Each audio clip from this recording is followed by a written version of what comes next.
মেয়েটি জঙ্গলের রাস্তা দিয়ে একা একা দুটো মুরগি নিয়ে যেতে থাকে, আর এদিকে একটি ছেলে পিছে থেকে ঢিল মারতে থাকে।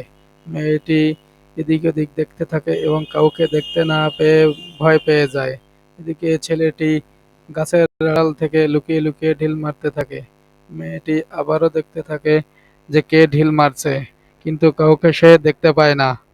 এবার মেয়েটি কিছু বলতে থাকে কে ঢিল মারছে কে ঢিল মারছে বলে, কিন্তু কাউকে দেখতে না পেয়ে সে ভয় পেয়ে যায়। এদিকে ছেলেটি গাছের আড়াল থেকে মজা নিতে থাকে। মেয়েটি কাউকে না পেয়ে দৌড়াতে থাকে, দৌড়াতে দৌড়াতে সে বাড়ির দিকে যায়, আর ছেলেটি এদিকে হাসতে হাসতে মজা নিতে থাকে।